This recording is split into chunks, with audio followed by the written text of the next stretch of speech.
Hello, I'm Robin and welcome to Modular. Today we're looking at the legend, which is the Stylophone.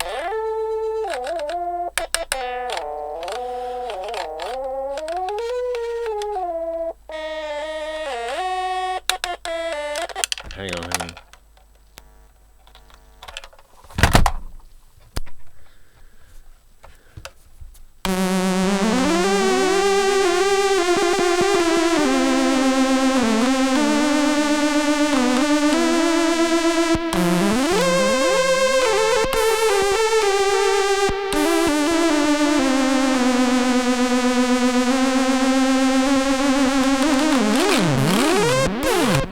Stylophone is a fantastic little thing. It has this legacy that runs somehow through British culture that will forever be there. We can't run from it, and so we should, I think, ultimately embrace it. And that's what the Stylophone is really all about.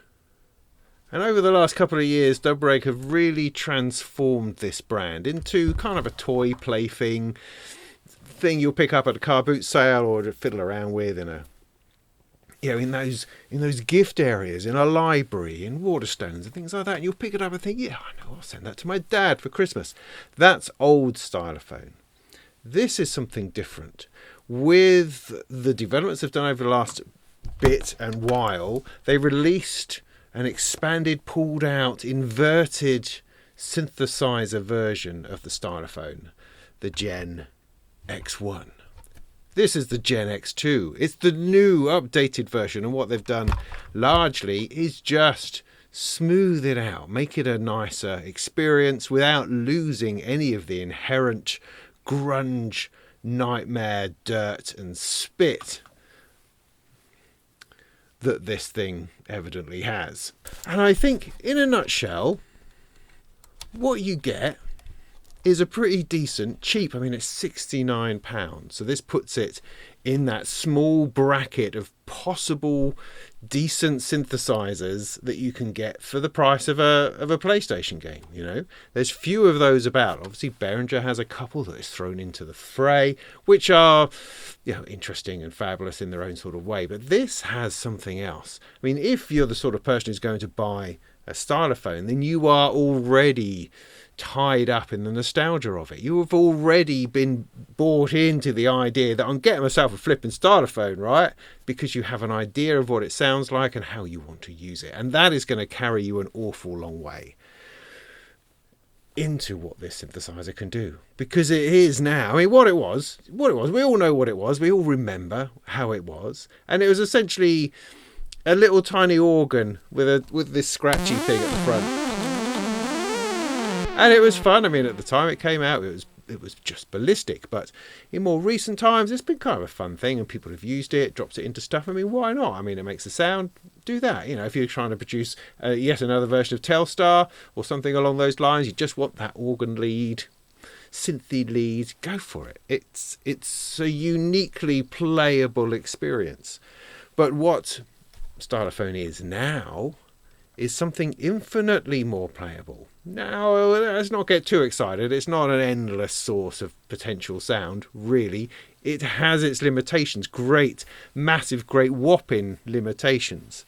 But what you do get is something fun and groovy and gritty and grungy.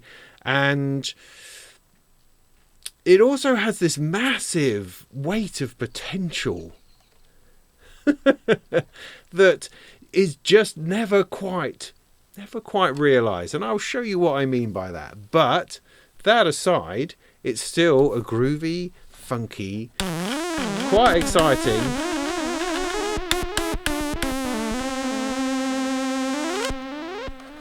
playable little box. It's been fun. When I first received this, I turned it on and just went, oh, bugger, because it takes batteries. But once I got past that and found some batteries, I had a lot of fun. It does have this speaker, right? I'm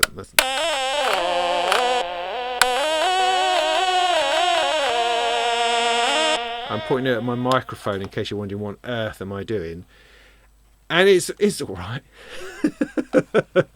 It's what you expect it to be.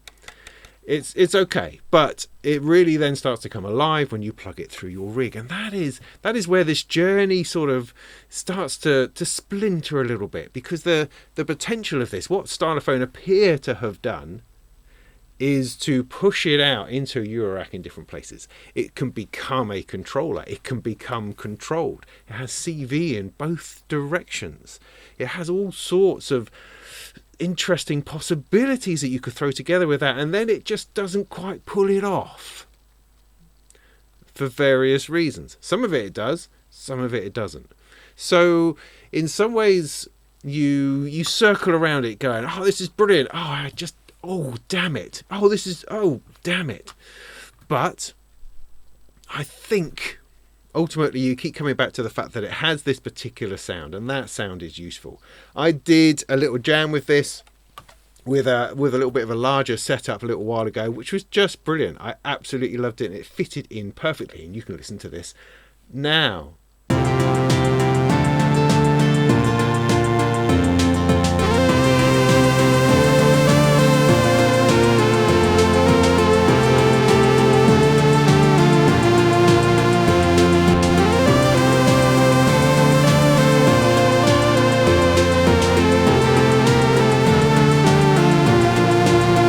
See what I mean? It just drops in there. It was just totally improvised and superb. I mean, I'm a genius, what can I say? And so for those sorts of moments, it's a perfect pick up and play little synthesizer. But for the other things it wants to be, it so nearly does it. So nearly. Not quite. But it's still good. You can tell, right? I'm in an impossible position as a reviewer, in that this is bloody brilliant and it's bloody annoying at the same time. What were they doing? And wow, what did they do? So it's still absolutely worth it. I mean, I'm telling you all my conclusions before I even get there. I'll show you, right? I'll just show it to you and you can make your own decision, because I think the sound of this and the features of it are pretty ace, pretty brilliant, having a good time, and that's really what you want.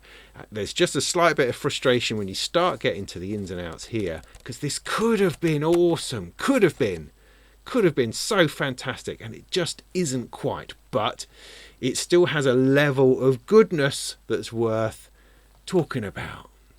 So in that roundabout, completely helpful introduction, let's bring them a bit closer. We'll have a look at the ins and outs, see what it does, plug it in properly. We'll forget the speaker from now on in. Yeah, I'll just plug it in through this thing here, and we'll see what it does, see what it can do, and have a bit of fun. All right. The first thing, right, before I do all of that, is just to be annoyed about the batteries, right? I mean, battery powered stuff is a reality, that's okay, but we usually have more than one option. You can usually plug it into something, or at the very least, you've got a light that tells you the thing is on. There's no LED, there's nothing to tell you this is on other than the little slider at the side.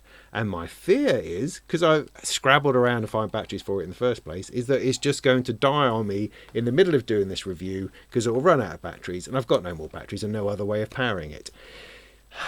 In this day and age, a USB port just to power it, I mean, how more expensive would that have made it, you have to think. Now there is one solution which I do actually have, but I can't find those either. And that is from MyVolts. Now MyVolts do like a little battery pack that are fake batteries that plug into battery controlled devices like this and end up with a little wire that has a DC port on it, so you can plug it into one of their rip cords and plug it into a power pack or into a USB power supply and power it that way. That's the perfect solution for this. I would love to demo that to you, but can I find them? I don't know, they've ran off somewhere. I think the mice have eaten them or something. But it's a perfect little thing. Put some dummy batteries, DC power supply, run it, perfect. Because otherwise, particularly, I mean, this is coming back to the point that Stylophone and Dubrek are trying to do, which is integrate this with a larger system, which is great, but you tend to leave a larger system on while you're working on a patch, you know, and you'll have this and you'll plug that in and you'll have that down there and you've done the little part on that, and now you're working on something else, you're going to come back to that and you'll find this has run out of batteries. That is no is no good, because you'll forget, because there's no light to tell you that it's on, you see. So that's a major annoyance for me personally. I mean, I think you're taking it on the bus, you plug batteries in, or you've got batteries knocking around, it's fine. It's completely fine. It's not unusual. It's not abnormal. It's just, you could have done that slightly differently, and that would have saved us all a lot of trouble, I think. On with the show. Okay, the first thing is that the output is a little bit on the low side. Again, if they're hoping to encourage you to use it with Eurorack and other bits of modular gear, then you're going to have to find a way of kind of boosting this output out of the headphone output here. So I've put it through this DPW pedal module, which gives you like an 18 dB drop or boost or whatever it is in whichever direction that needs to go. So I'm routing through that to give me a decent level into my modular. Otherwise it's very quiet, but there are other ways that you can amplify that without hopefully colouring the sound too much. The Stylophone Gen X-2 then. Here we go. As far as I understand it, it has a single square wave oscillator, and it's that which is generating the sound. From that, Dubreg have pulled out lots of different aspects to give you a proper or close to a proper synthesizer experience. You have an envelope, you've got an LFO, you've got a filter, you've got a nice delay effect. You've got no real control over the oscillator as such, no wave shaping or FM input or anything like that. You just have to deal with the sound that it's giving you. But there are some bonuses in here. First bonus is that you've got two sub oscillators and also a CrossMod, which is kind of pulse width modulation, I think, more or less. We'll have a play with those in a minute. And you can also point the envelope at the pitch, and you can point the LFO at the pitch also. So to get a basic idea of the sound, I will use the stylus to do our thing, to give you a quick demo. So this is the basic sound. Nothing else is on at the moment. There's a little bit of LFO, I can hear that. There we go.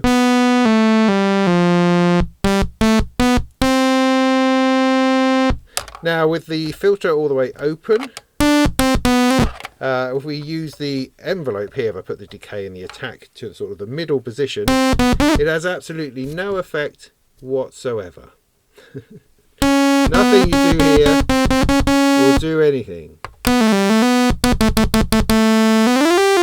It has inside there somewhere a just desperately harsh and angry VCA circuit that just wants to shut itself down to the point that it shuts itself down and goes boom when it does it. So on every release, you essentially hear that thing shutting down, which after a while gets a little bit annoying. Now you don't tend to notice it when you play it, don't notice it on the speaker at all, but once you've plugged it into a larger thing, that starts to become a little bit more noticeable. But if you're playing it with the stylus, the noise and clatter of this tends to mask that, so you don't, again, necessarily notice it, unless you're looking out for it. So that's the basic sound. We can then filter it.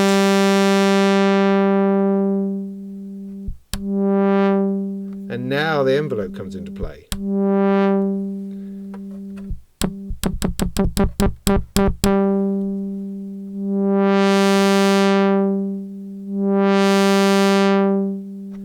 Resonance, halfway up.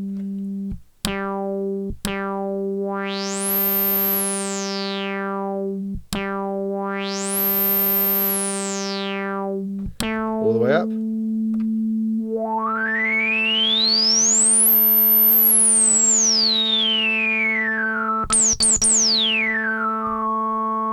It's quite nice.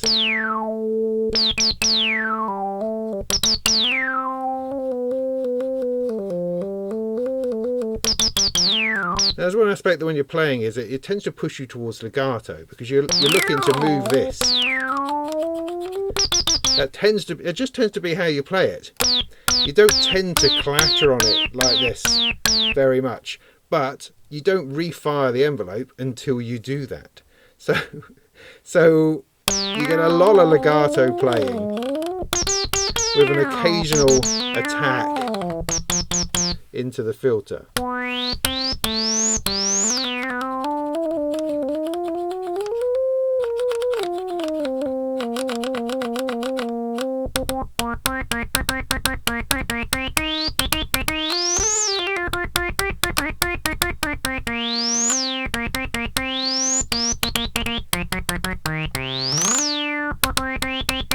It has a bit of a vocal feel to it as well, which is quite interesting. Let me just bring that down to something a little bit more general. Bring the resonance down. And it gives you a really nice, totally acceptable synthesizer sound with a rough finish on the edge. Dum, dum, dum. Now the pitch envelope, I can turn that up, and you then start getting into zaps territory.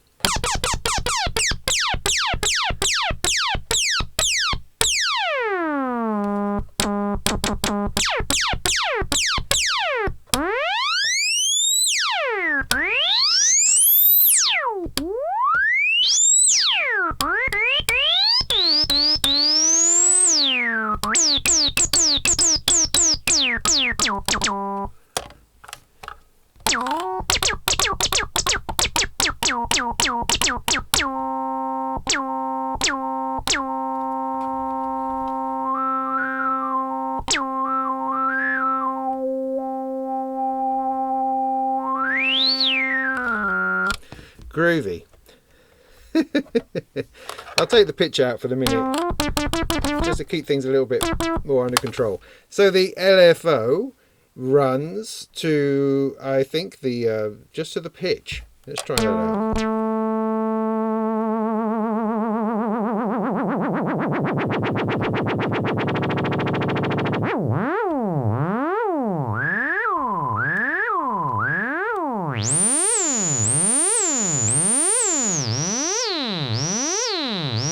No, I think it's running both. I think it's probably running both. So you get a wobbly wibbly triangle wave, which is, I mean, if you bring it all the way down,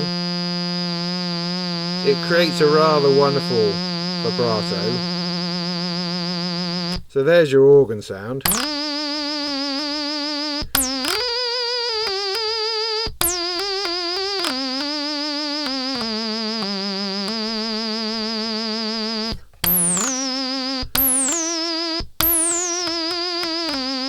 Like that, which is just the best.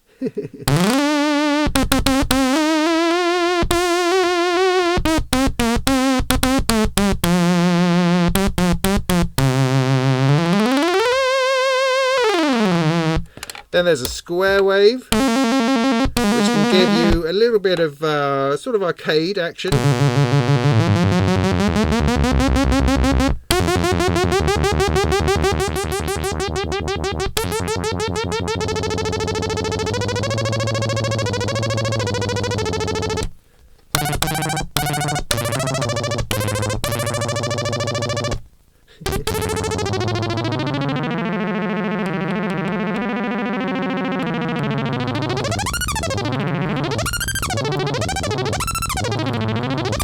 So the possibilities, the versatility of it is actually quite nice. There's a lot to explore within there.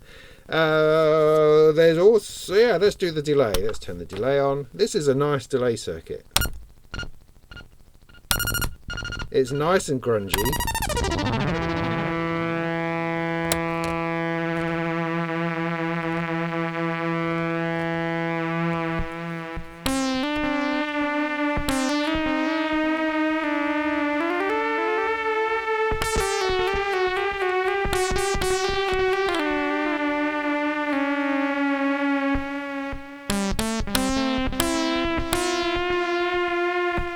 It will feed back.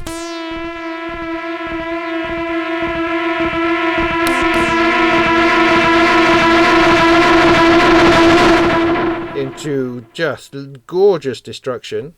And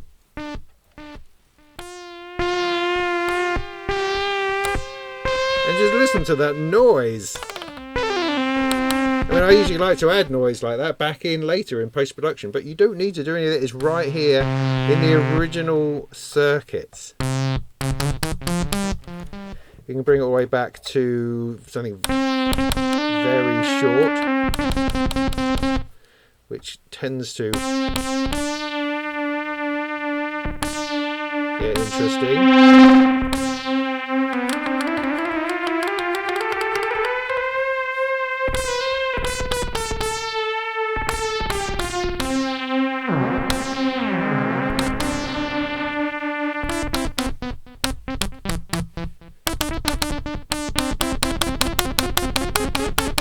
Just the clacking.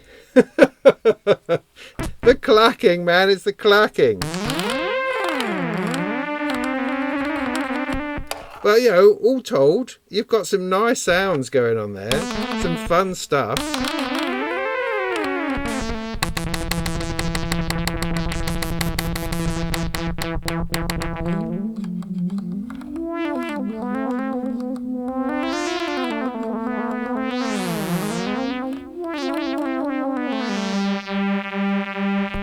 Now there's a bit more, and that's stuffed into the side here. You've got some sub-octaves and some CrossMod, a CrossMod thing. So let's turn the CrossMod on first, which is that button. Let's take out the LFO for the minute. Take it out. So that's it by itself.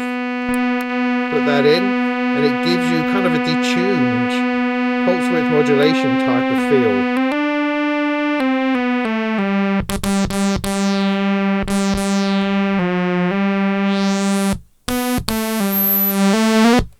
Take the filter out for a minute.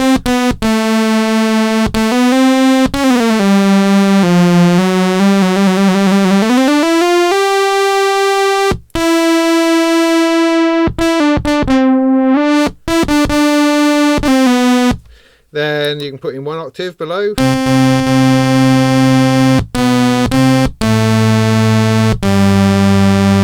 And then another one.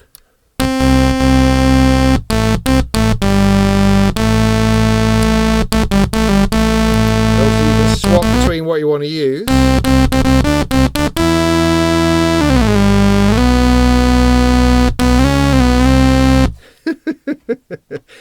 I mean, I'm playing this from a distance. I've got my arms wrapped around a camera, so you know, just give me a little bit of grace regarding the tunefulness of it all.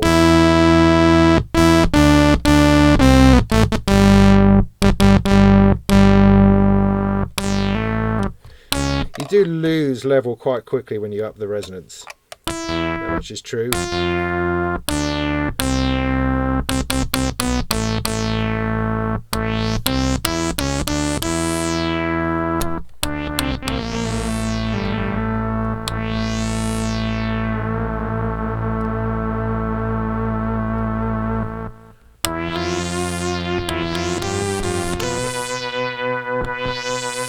Another thing I'd like to point out at this point is this note. This one here. This note has never existed on a stylophone before.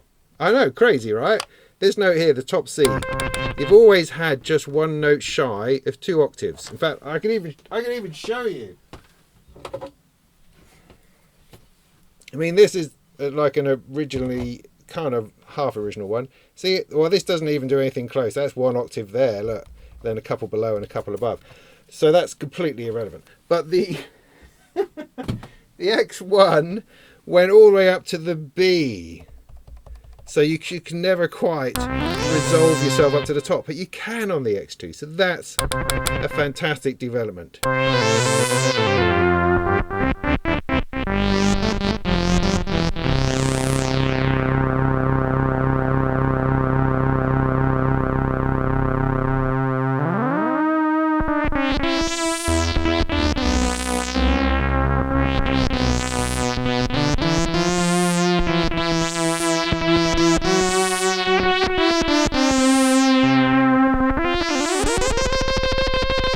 You also have on the back an octave switch, so I can go down and up.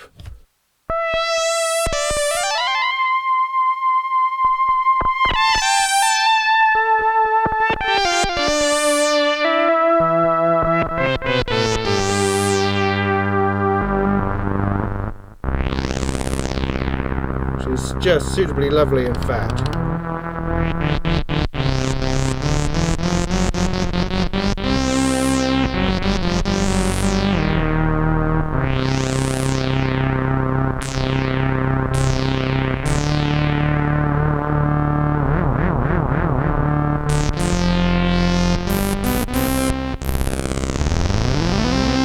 Okay, this strip then, it's something that appeared on the original Gen X-1, but this has changed. It now has a new function. Now I've seen people playing it with this, which is not quite right. I think it's for your fingers. I'm pretty sure it is, otherwise it gets a bit pointless.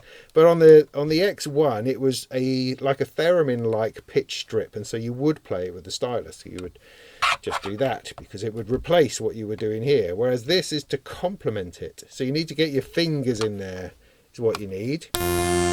So on the back you've got choices between oscillator, filter or LFO. So it's set to oscillator, I think. So it's essentially pitch bend.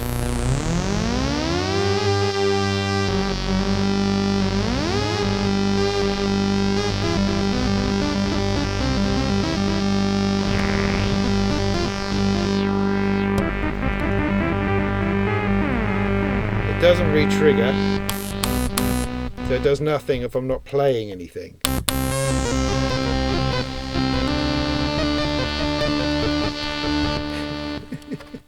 LFO, I think it gives us the depth.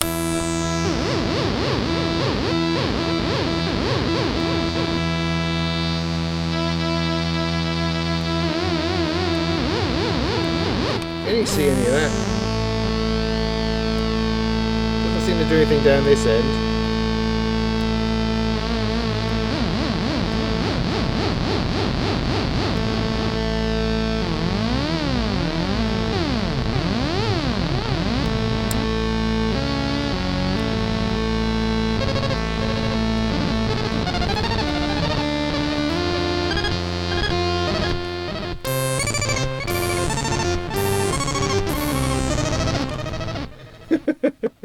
So yeah, weirdo. And then the other option is filter,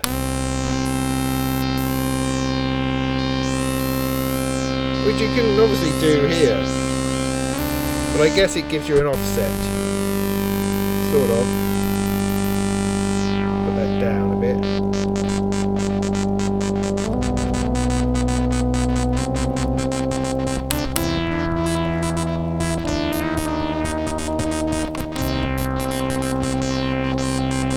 Now, I'm sure there are lots of other videos out there where people play beautifully through this thing, through beautiful systems and create the most extraordinary sounds. I'm just playing it as it is, right? This is much more about messing about with the sound as opposed to trying to produce something beautiful. Because, I mean, that's just the sort of mood I'm in today. So that is that everything? We did those bits. We did the octaves, we did the Touchstrip thing in the middle. I think that's pretty much it. Now that, I should really emphasize that as a little synthesizer like this plugged in to something, and if you were to expand it through more effects and other things like that, is terrific fun. Without any doubt. There's a lot of stuff to play with.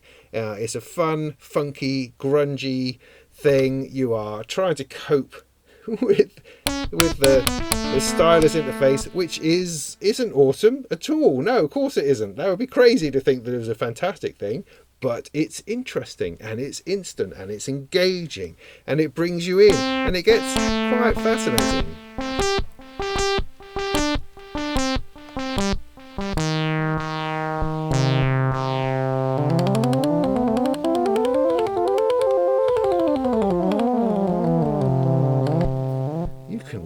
There's things in here which are magnificent.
it's just brilliant. It's totally brilliant. Absolutely love it. There's a couple of other cool little bits that we can do before we move on.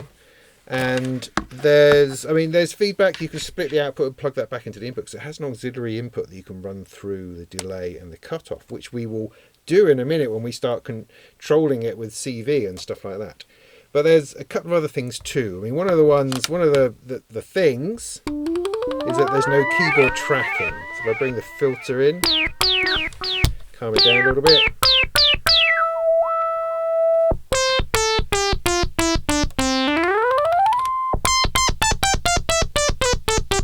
Filter is the same all the way along. Now, if you were to take the pitch out on the back, right, plug that into the filter input, you could essentially create a pitch tracking circuit. So as you go higher up, it actually gets brighter. So I bring the filter all the way down.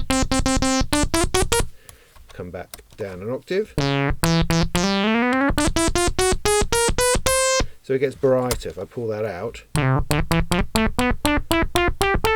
stays dull all the way. Do you see what I'm saying? See what I'm saying? You can also see how with the slight glowiness on these cables here, as you add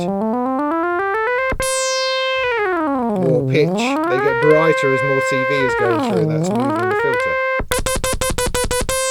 Pretty neat, pretty neat.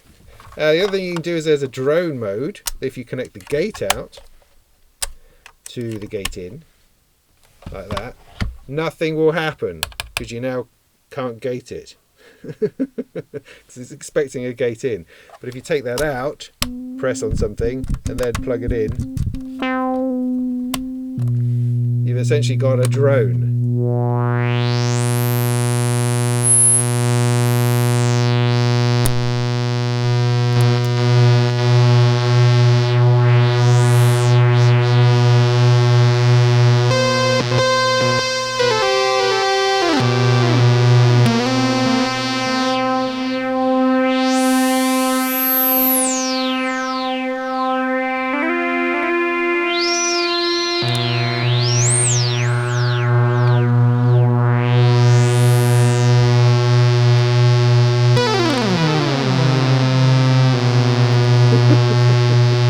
Which is nice, but there's a slight problem there, which perhaps you can see, which has become more of a problem as we move forward. It's that whenever you release, the sort of default note seems to be a B. Seems to be the B down here, just off the edge of the keyboard.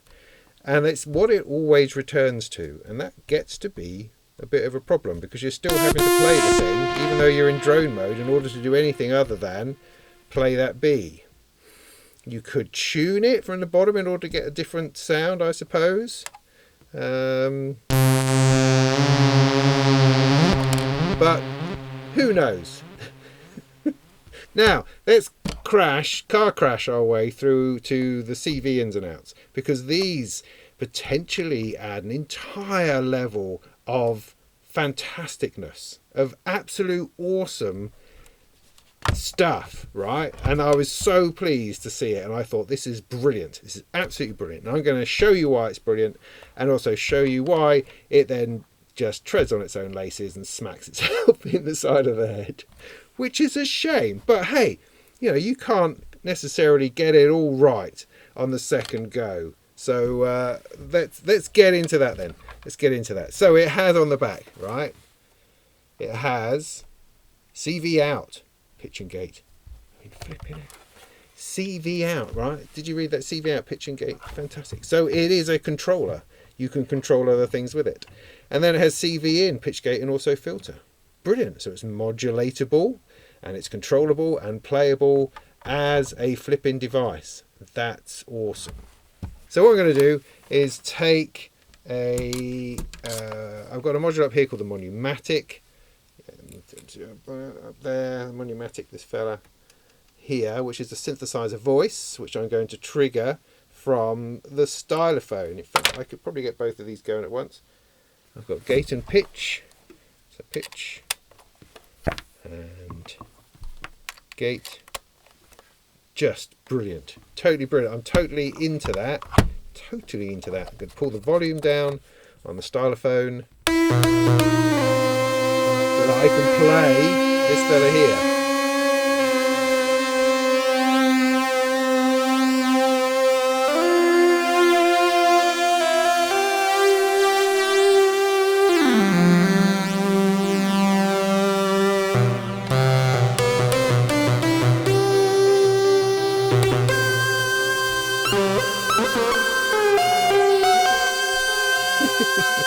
One nice feature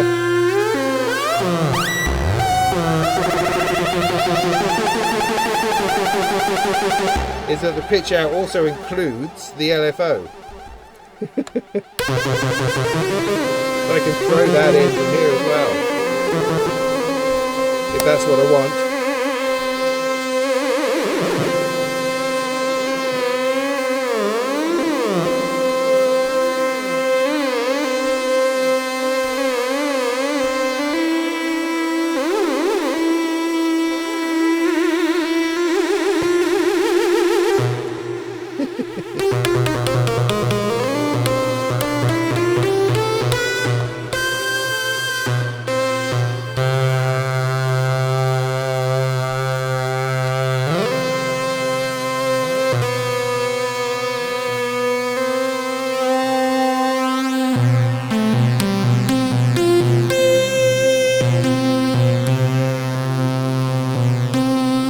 So this is ace, almost completely ace, except it's not quite ace, because I think you can hear whenever I release the stylus, I get that bottom B.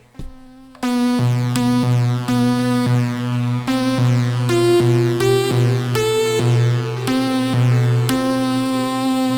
if I wait for the envelope to shut, if I do something with a very short envelope, then you won't get that.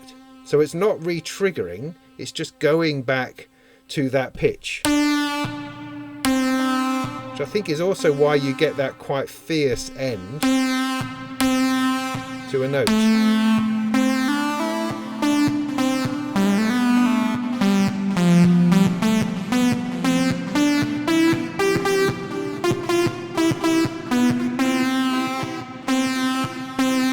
But if there's any decay put in, you will hear that leap back to that B, and that sucks. That's really awful. I can't quite wrap my head around why we have this functionality and yet they allow that to happen. I mean, unless you're just doing bips, so you've got no release on anything at all.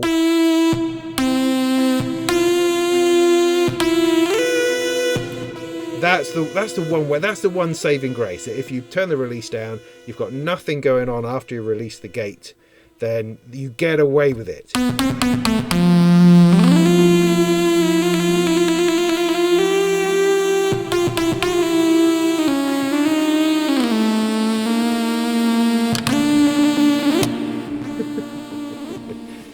Now, while I'm at this, what I could do is I could take that sound and put it back into here and use the filter and delay on it along with the stylophone. I mean, that's got to be something to do, right? Now I think this is only, I don't know if it's a mono or stereo in, who knows. Let's just take one side of it and plug it in. Plug that into the auxiliary. Now I've got nothing because I turned this down, so I have to turn this back up. Now we should have these two sounds together. Do we? Who knows?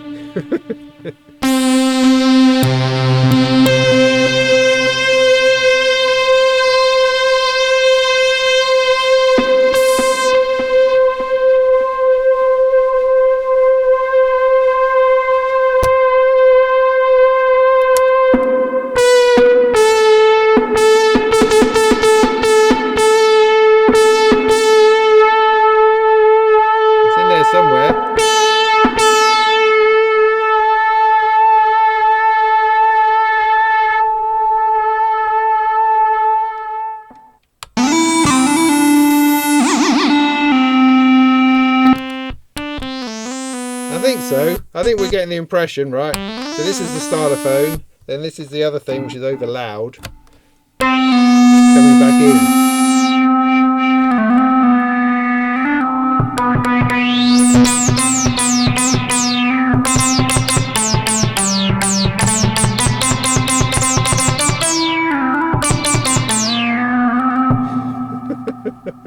Now, perhaps it would be easier if I was playing that in some fashion from a sequencer and then just running it through. Let me just try that quick.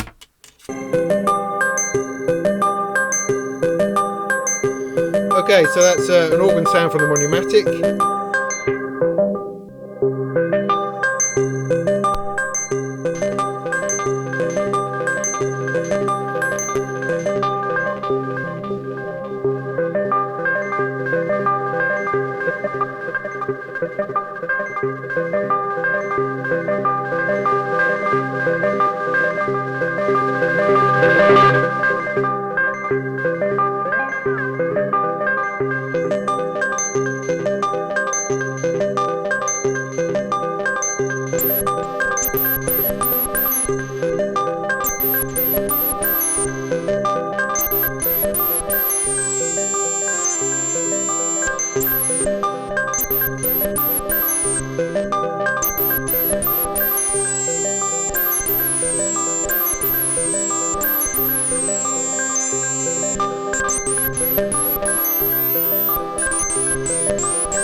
See, very nice, very nice.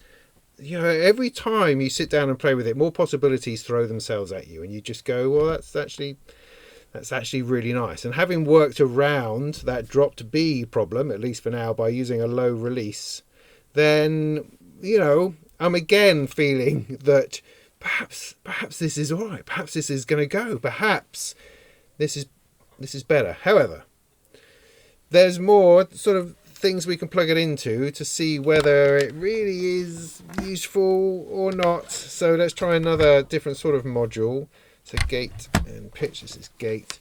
I'm going to try for the Super Carp over here, which is a Carper Strong module, and that has a particular sort of trigger system to it, in that, you know, it triggers, right?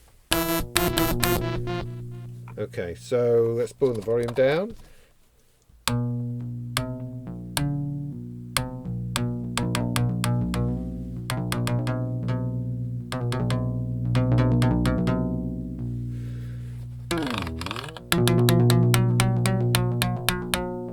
So you can hear what's happening. That B is playing in the background. It's not re-triggering, it's just pulling the voltage down to its sort of default 0 point, I suppose, which just happens to be that B. So if I've let it rung out, you don't get it. It doesn't re-trigger. But with a Carper Strong module, you're wanting it to ring out. So I'm constantly getting this B going off. If I put the decay up a bit, which is a lovely sound.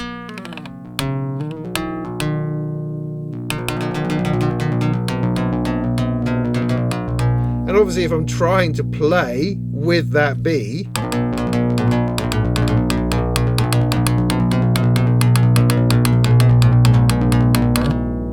quite a nice effect.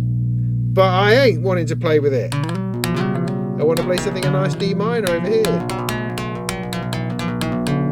And that's really not working.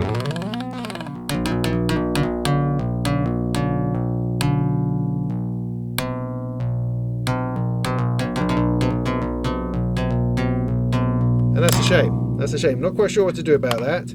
I mean, I can bring all the dampening and decay all the way down on those.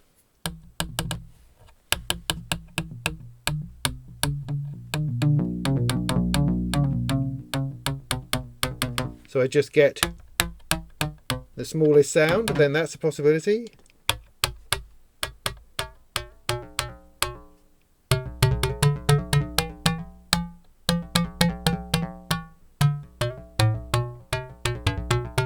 So I can get around it by using a very blippy sound. That's possible. I've got one more thing to drive home this situation, because this is precisely what, when I got it out of the box and saw that it had CV out, the first thing I wanted to do was to plug it into the Bishop's Miscellany from Shackmat, because it's a CV recorder. And I thought, brilliantly, I can just play in a quick tune and it's going to record that, and that's going to be flipping amazing. And it's rather than having to get out a big keyboard and plug all that in, I could just throw this in and go blah, blah, blah, blah, blah, and that would be awesome. So let's just try that out, shall we? To see whether it is doable or not. Because so far, I have to say, I've been able to work around everything to some degree. So let's see. So what I should be able to do is play on this thing here and have those notes recorded on the Bishop's Miscellany over here. That's the plan. So I just press record external and start doing it.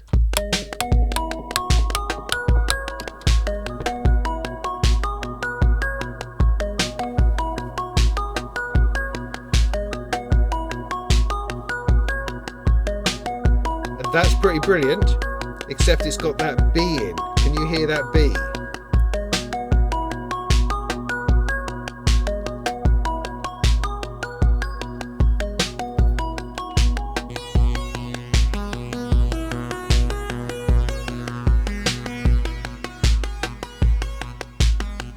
If I bring the decay and release down,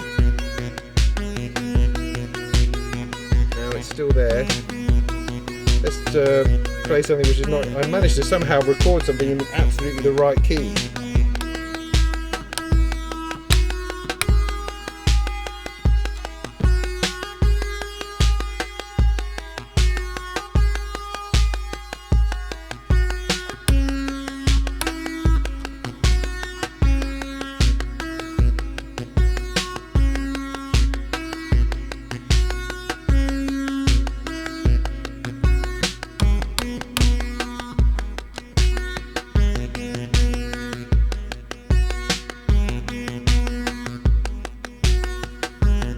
Now there's quantization in the Bishop's Miscellany, which is putting everything into a scale, which is actually quite nice.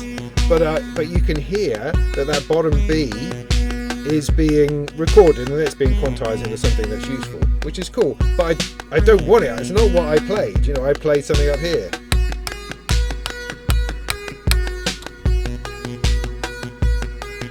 And in between every single removal, I get that flipping B in the background. But if I play legato,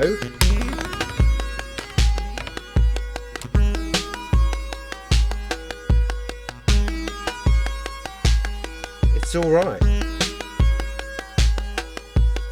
because that note only appears when you release. So I can still make this work with this as long as I use it in legato mode.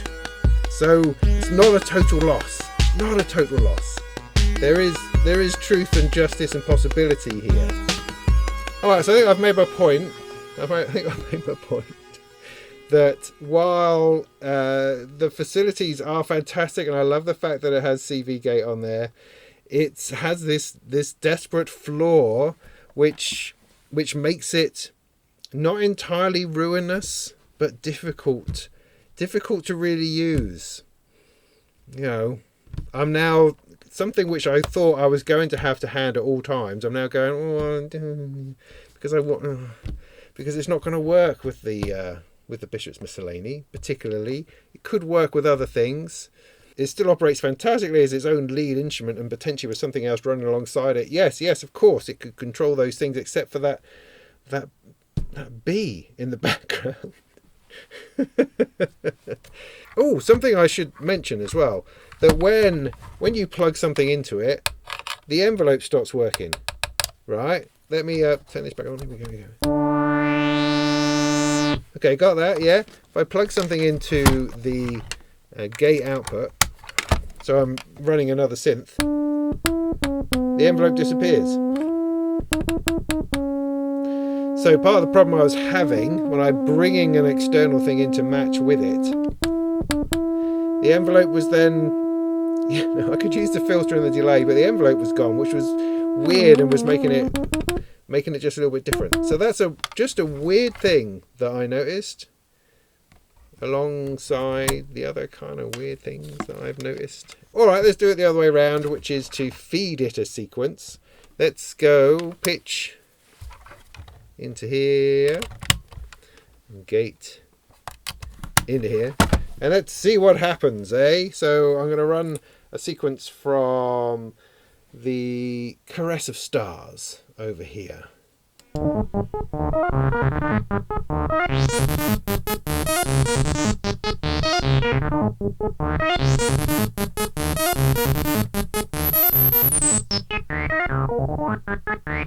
So this is running as a sequencer, running into the stylophone. Brilliant. Everything's running as expected.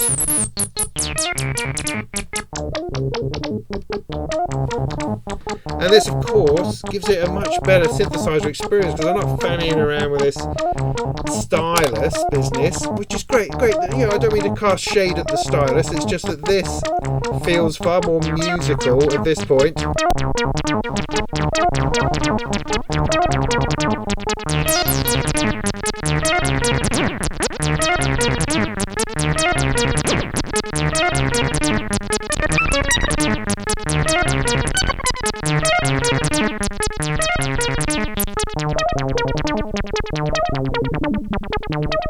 You know, it's pretty groovy. I like it.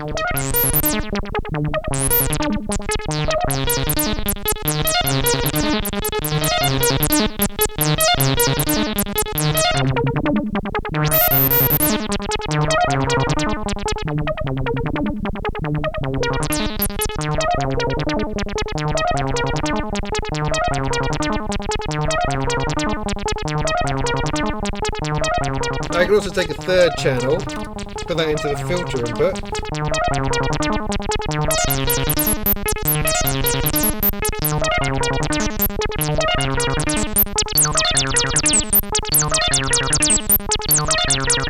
Which is pretty lovely.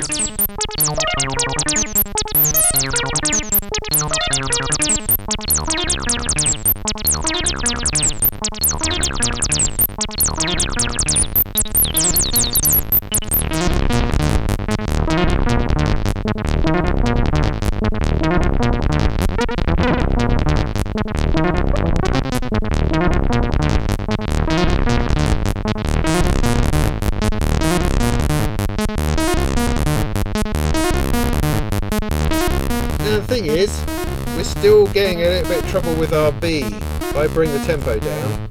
As I brought the gate length down to a little bit of a blip, I've got it drop into that B again, and it gives me this crunch in the background as it tries to do it.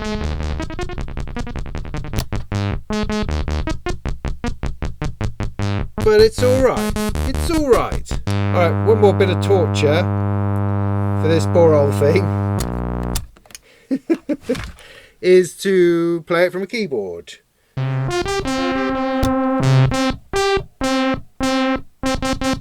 Now, all I wanted to point out really, I mean, this is a fabulous thing, a fabulously playable little what's it.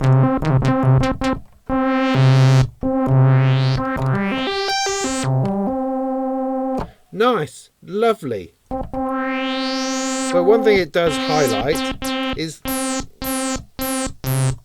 kind of the fierceness of that release, as I mentioned earlier. You've always got this thump behind the sound as it closes, as that envelope closes or the VCA closes or something, which I suspect is the drop back down to that B, which is just all of that closing down, that shutting down, that going back to its default is all just slightly being heard before it shuts. But it's all right. It's all right. I'm back to it's all right again. I'm quite enjoying it, I have to say.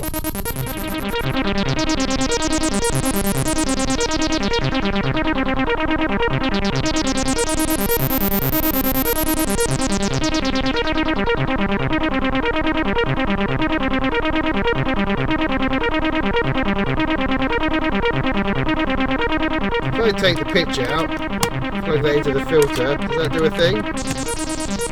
Yeah, it does. Look at that.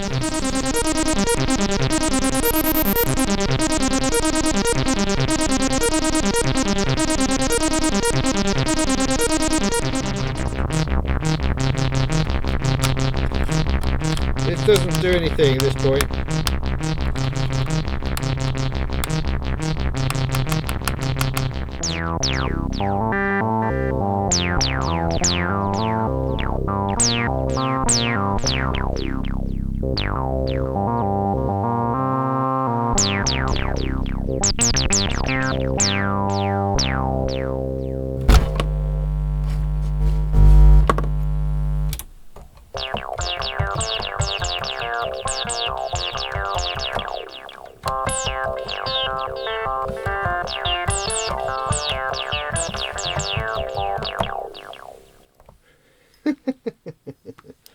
Right, so in a slightly madcap way, I think it's winning me over. I mean, it already started from a big position of nostalgic adoration, and the fact that it's a flipping stylophone and it sounds crappy in the best possible way, and that was a given. That was an expected outcome. Then as it expands and pulls itself apart, and you've got this filter you can play with, which is decent and interesting, and you know it's limited within its range, but it has a thing. I can't quite get it to self-oscillate, but hey, who needs that anyway? The delay effect is excellent. There's a lot of fun in there. The modulation, yeah, you turn it off and you sort of turn it on again. Use it for vibrato and the odd bit of effect, but it's interesting and takes you off on different little journeys and that kind of thing. The envelope, it would just be nice if the envelope also fed the VCA so that you could do something about the suddenness of the end. That brick wall, that cliff that everything jumps off when you release. And particularly when I've got it amplified a bit because it's a bit quiet, you get this quite a big boom that comes off it on the release of a note. And it would be nice just to round that off a little bit. And I think if they did, that would also help with this drop to the B. I mean, these are two things. I think they're kind of related circuit-wise, that there has to be a way to either leave the voltage as it is, as it was last touched, as opposed to it bombing off down to somewhere else, because that sadly is a little bit of the what's the word? Deal breaker. Yeah, it's a bit of a deal breaker for me, because particularly how it interacts with the Bishop's Miscellany. Now, that has nothing to do with the stylophone. It's not as if they have to work with every other module in the world, but when using it with things like the Supercar Plus and the Bishop's Miscellany, it's difficult. It throws in that B and it's hard to avoid. You can get away with it with other synthesizer voices if you just get that decay and release down so that it's just a blippy sound, so that the sound is gone before you release. Then it will work.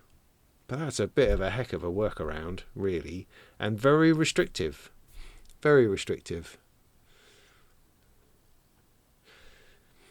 Yeah, so I'm left It's great, right? It's great. I love it as a little synth. It's brilliant. You can absolutely integrate it with your Eurorack, and playing it there from a keyboard, playing it there from a sequencer, great. It can work. You've got a filter. It's a whole entire synth voice. I'm sure someone can invent because it just about fits, you know, and that could sit in a Eurorack space potentially without too much bother, and that would be fun. That would be fun. Using it as a controller for other things just doesn't quite hit the mark yet, which is a shame, because that would have been wonderful. I mean, had that worked completely as I'd like it to, then undoubtedly this would be the best budget synth of the year. Absolutely, without a doubt. Because it's a great, funky little thing. But because that is a bit, it makes you think, oh, I don't know, I'm going to have to knock a star off, you know, for that really, because it's a little bit of a pain in the arse. So, you know, that aside, the other thing to moan about is just the battery situation and how I wish it had a USB port, or at least just an LED to tell me how those batteries are doing. That would be great, because it's probably going to go flat, and I'm not going to notice, because I'm not going to notice that it's on. That's the key to that. But otherwise, I mean, I hope you've enjoyed this journey, because it's been a bit of around the houses trying to work out, is this good, is this bad? I don't know. Oh, I so want this to be good. Oh, I'm a bit disappointed. But at the same time, yeah, it's good. I mean, for £69, I don't think there's anything else that's quite as fun out there, that's quite as grungy, fun, nostalgic, warm, and instant as this. I mean, sure, there are the little mini squidgies from Behringer, but I don't think they're quite as immediate as this. They're a different kettle of fish. This is a bit special. It's almost brilliantly special, but not quite. But it's still special. And if this is the sort of sound that you're after, then I wouldn't hesitate to pick one up. If you just want to drop it in there, just play it and enjoy it as a synthesizer, then there's absolutely no reason to get it. So there you go. I hope that was helpful. I've had a lot of fun playing with it. I had like such a headache this morning as I was thinking, I'm going to put this together, and I kept running into these little issues, because when I came to make the review, I was like, this is the best thing of the year, fabulous, going to have a fun time with it. And then I just started working a few things out and a few demos, and I came across that B problem. I came across the CV out issue. I came across the thud at the end of everything, and how the envelope disappears when you plug the gate in, and all this slight sort of unraveling and cascade of little problems which were annoying and took the shine away from this otherwise beautiful little synthesizer. And so, you know, as I struggled through that this morning, but then, you know, after lunch, taking the dog for a walk, I then came back in and started working on it.